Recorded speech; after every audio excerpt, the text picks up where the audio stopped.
Kui oled andekas inimene, ei saa sa süsteemi muuta, sest see pole lihtsalt sinu oma. Endine Ukraina kaitseminister Mihhail Fedorov astus avalikult vastu Ukraina presidendile Volodymyr Zelenskile. Distantseerus temast täielikult, alustas poliitilist karjääri ja kutsus üles valimiste korraldamisele ilma igasuguste vabandusteta.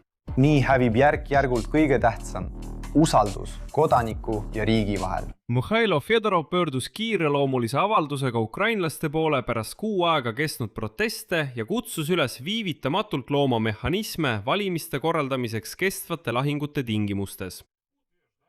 Väites, et Ukraina demokraatlikud protsessid ei tohi jääda Kremlist mõjutatuks ega määramata ajaks edasi lükkuda. Ja lisas veel, et tema kui süsteemi seespoolt tundev inimene teab suurepäraselt korruptsioonist ja sellest, miks tegelikult Volodymyr Zelenski ei taha Ukraina rahvale selgitada, miks ta vallandas kaitseministri. Samuti kogu valitsuskabinetti, isegi vaatamata protestidele, mis on kestnud juba 6 aega. Huvitav on see, et Fjodorovi stiililised pöördumised meenutavad väga tugevalt presidendi Volodymyr Zelenski enda valimiskampaania pöördumist 2019. aastal. Aga see polegi üllatav, sest just Fjodorov vastutas Zelenski meeskonnas selle meediapoolse osa eest. Ka Fjodorovi pöördumise ajastus pole juhuslikult valitud, see on valitud teadlikult. Just 18. augusti õhtul, kui Fjodorovi pöördumine avaldati, tuli Ülemraada puhkuselt tagasi ja oli valmis hääletama uue kaitseministri poolt. Zelenski ei avalikustanud pikka aega, keda ta esitab kaitseministri ametikohale, kuid kui Zelenski lõpuks esitas ametlikult parlamendile taotluse nimetada uueks kaitseministriks Jevgeni Khmara, Fjodorov sai lõpuks aru, et tal ei ole enam kohta president Zelenski meeskonnas ning seetõttu tuleb üldiselt muuta nende protestide suunda. Nendest protestidest, millest Fjodorov, olgem ausad, oli ka pikka aega veidi eemal ja püüdis siiski säilitada kontakti president Zelenski meeskonnaga. Sellest hetkest on ilmselge, et ta ei ole enam meeskonnas, ta ei ole enam ringis ja ta hakkab täielikult muutma poliitilist maastikku ja protesti poliitilist tausta. Seetõttu mulle tundub, et see on alles algus. Ja just sellepärast läks Fjodorov rünnakule. Vaatame selles saates Mihhail Fjodorovi pöördumist ja arutame, millised on veelgi suurema protesti väljavaated ning valimiste enda väljavaated. Minu nimi on Aleksei Petši, tellige koos minuga. Arutame seda teemat üksikasjalikult, kuid enne alustamist palun teil tellida see YouTube'i kanal. Me liigume 300 000 tellija piiri poole. Seega olen tänulik iga teie tellimuse eest. Samuti tuletan meelde, et mul on ka ukrainakeelne YouTube'i kanal, Aleksei Petši. Kui soovite vaadata teatud uudiseid ukraina keeles, siis tellige ka see kanal. Ukrainakeelse kanali link on selle video kirjelduses. Kuidas peaks riik toimima, kui sõda kestab aastaid? Aitäh! Ja järgmine, kui sõda kestab veel aasta, 2 või 3, kas Venemaal võib tegelikult tekkida õigus otsustada, millal ukrainlased saavad taas oma võimu valida? Olen veendunud, et ei. Nii et endine Ukraina kaitseminister Mihhail Fedorov ütles, et riik peab välja töötama õiguslikud ja turvaprotokollid valimiste läbiviimiseks hoolimata jätkuvast sõjast. Pärast oma hiljutist ametist lahkumist rahvale pöördudes hoiatas Fjodorov demokraatlike protsesside tähtajatu peatamise eest pikaajalise sõja ajal. Lisaks hakkas Fedorov levitama seisukohta, et demokraatia Ukrainas on kõikuma löönud. Fedorov suunab narratiivi ühe kaitseministri tagandamiselt laiemale teemale. Kuidas riik peaks praeguse võimu tingimustes edasi toimima? Kui sõda kestab veel mitu aastat. Kas see tähendab, et veel mitu aastat ei toimu valimisi või kuidas? Ja siin tean ma kohe märkima, et ma näen, kuidas Mihhail Fjodorov üritab täielikult väljuda Zelenski orbiidilt, asetades end täielikult opositsiooni. Ja muuta ka protesti retoorikat ja temaatikat. Ehk siis nüüd on juba selge, et Zelenski ei too Fjodorovit enam kunagi kaitseministri ametikohale tagasi. Muide, ma kirjutasin sellest juba ammu oma Telegrami kanalil Petšenius. Ma kirjutasin juba ammu, et kõik tõmbame joone alla, Fjodorovit ei too enam keegi tagasi. nii et protest ei peakski enam olema Fjodorovi kui kaitseministri toetuseks, vaid näiteks selle poolt, et korraldame valimised.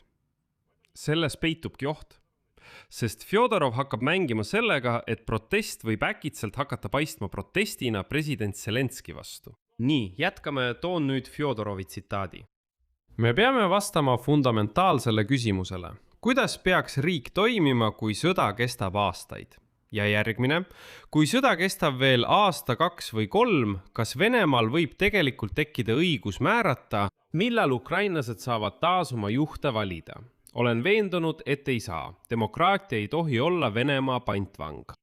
Me võitleme just sellepärast, et tahame jääda vabaks Euroopa riigiks. Seetõttu peame leidma seadusliku, turvalise ja realistliku mehhanismi, mis võimaldab Ukrainal taastada täisväärtusliku demokraatliku protsessi isegi pikaajalise sõja korral.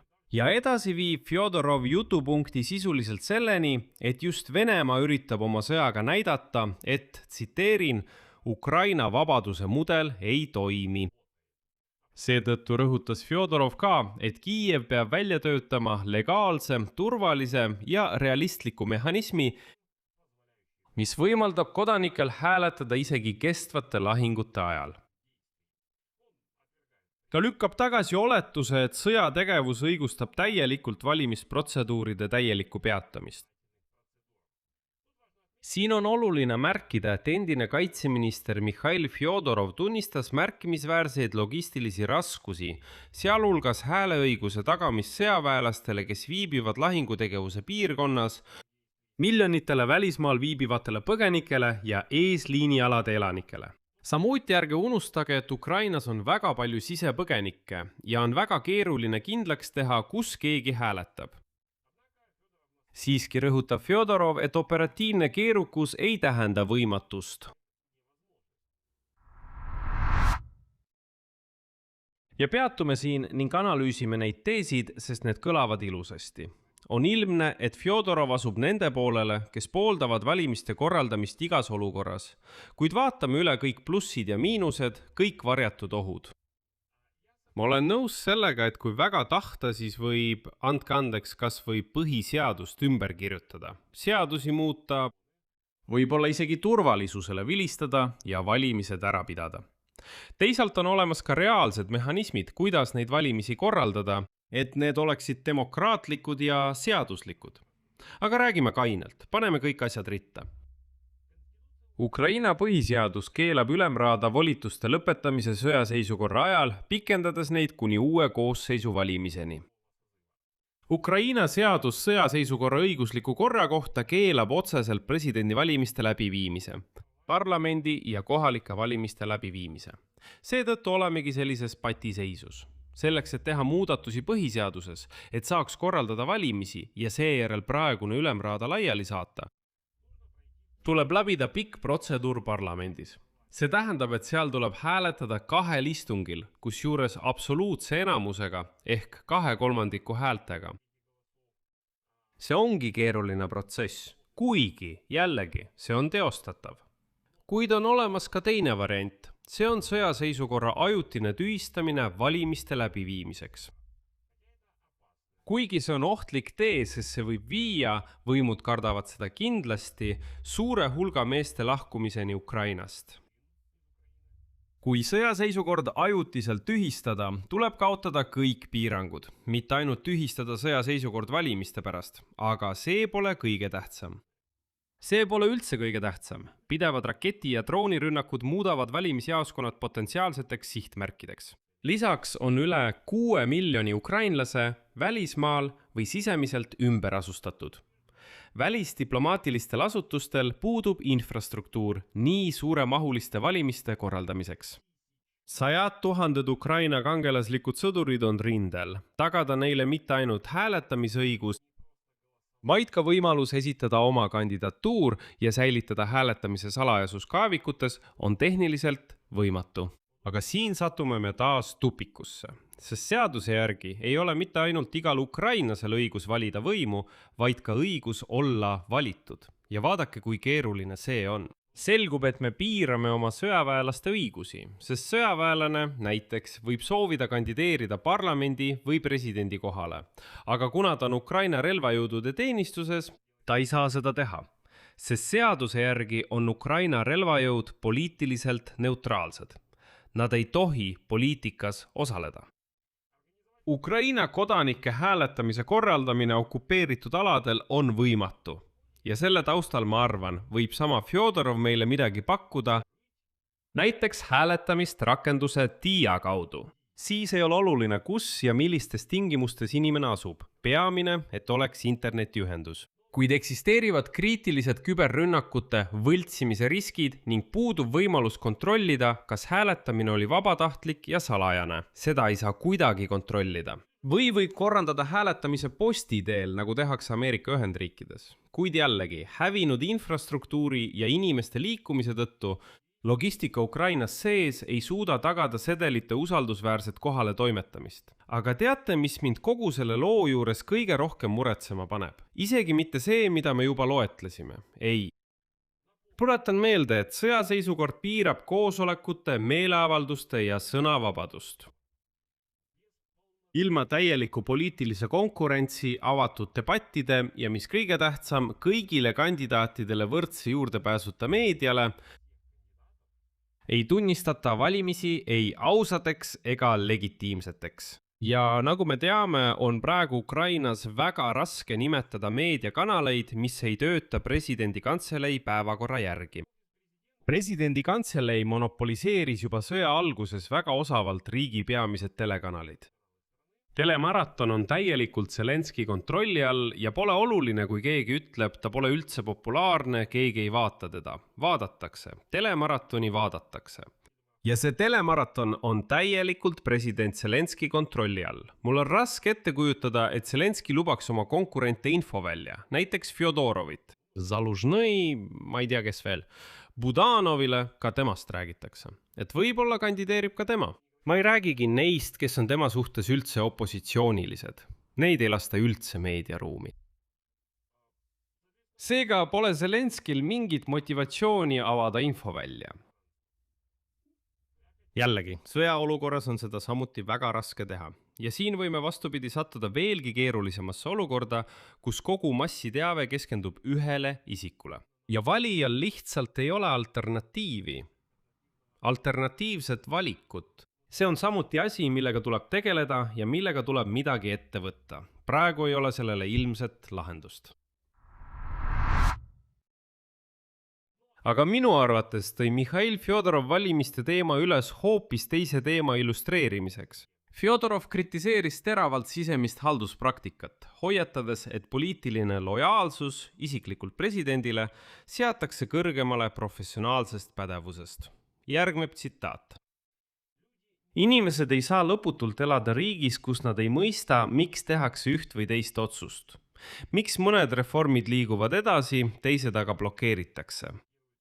Miks otsused, mida rindel on täna vaja, ringlevad kuude kaupa kabineti vahel. Eriti ohtlik on, kui ühiskonnas tekib tunne, et inimese ametisse nimetamise peamiseks kriteeriumiks ei ole tema professionaalsus, tulemus ega võime riiki muuta, vaid isiklik lojaalsus süsteemile. Nii ei saa toimida kaasaegne riik. Ja veelgi enam ei saa nii toimida riik, mis peab sõda oma eksistentsi nimel. Ja see on palju olulisem.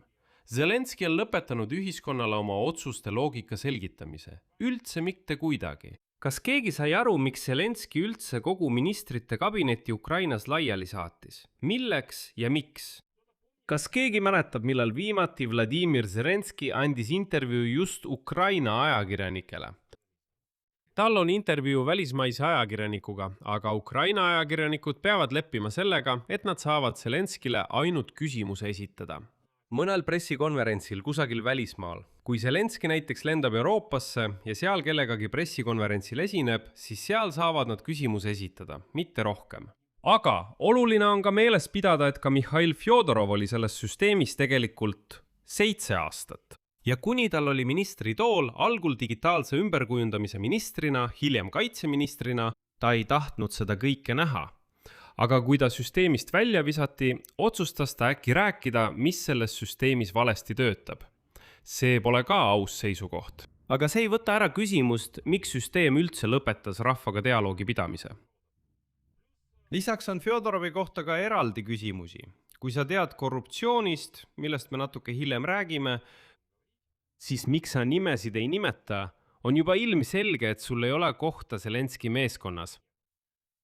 Ei, nad ei lase, jah. Kui te vaatate Fjodorovi pöördumist täielikult, siis näete, et seal teatud hetkedel ilmuvad Yermaki ja Arahamia fotod. See on nagu vihje sellele, et just need inimesed on korruptsiooniga seotud.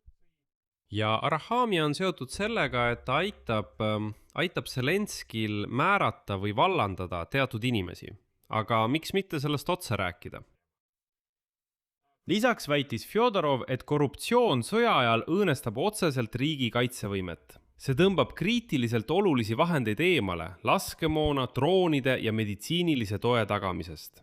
Järgneb tsitaat. Võim peab tähendama vastutust, ütles Fjodorov, kirjeldades valimisi kui kõige olulisemat vahendit avaliku usalduse ja valitsuse aruande kohustuse säilitamiseks eksistentsiaalsete ohtude tingimustes.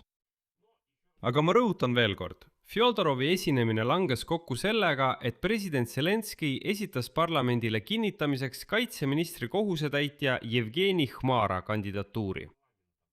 Jevgeni Hmara on nüüd juba täieõiguslik kaitseminister. See näitab, et Fjodorovil pole nüüd kindlasti kohta Zelenski meeskonnas, kuid kuni Fjodorov veel lootis, et teda võidakse siiski Zelenski meeskonda jätta, ei teinud ta selliseid avaldusi. Ma olen enam kui kindel, et see Fjodorovi avaldus valmistati ette juba ammu. Ja ma loodan, et asi on valmis saanud mõned videod, mida me varsti näeme. Ja see ootas oma aega, sest Fjodorov arvas, et kui Zelenski ikkagi, kui ülemraada naaseb puhkuselt, esitab minu Mihhail Fjodorovi kandidatuuri, siis need videod jäävadki kuskile sahtlisse stiilis, aga kui ei esita, siis paneme kõik mängu. Mida need bandiidid selle all mõtlevad? Vaadake ise Mihhail Fjodorovi täielikku pöördumist, sest nad on palju rohkem kui mina teistest. Ilmselt näete seal ka enda jaoks mõningaid hetki. Ja vastake endale küsimusele, millise sõnumi ja mis veelgi tähtsam, miks Mihhail Fjodorov püüdis välja öelda. Mul isiklikult on praegu üks küsimus Fjodorovile. Ma saan aru, et ta läheb poliitikasse. See on juba ilmne. Küsimus on selles, et võib-olla ta ei pruugi poliitikas ellu jääda, sest kui valimisi ei toimu veel paar aastat, siis ukrainlased lihtsalt leiavad endale uue kangelase ja Fjodorov lihtsalt kaob unustusse. Aga mul on talle küsimus, miks endine kaitseminister ei teatanud, mitte avalikult meile, vaid õiguskaitseorganitele korruptsioonifaktidest süsteemi sees, mida ta mainib oma pöördumises. On ilmne, et Fjodorov teab neist väga hästi, sest ta oli süsteemi sees 7 aastat. Siia panen 3 punkti. Teie arvamus, teie järeldused. Kirjutage kommentaaridesse selle video alla, tellige kanal, vajutage kellukesele. Ja ärge unustage pöialt püsti panna. Sellega on kõik. Hoolitsege enda eest, kõike head. Ja eriti ohtlik on see, kui ühiskonnas tekib tunne, et inimese ametisse nimetamise peamiseks kriteeriumiks ei ole tema professionaalsus, tulemus ega võime riiki muuta, vaid tema isiklik lojaalsus süsteemile. Nii ei saa kaasaegne riik toimida. Ja veelgi enam, ei saa nii toimida riik, mis peab sõda oma eksistentsi nimel.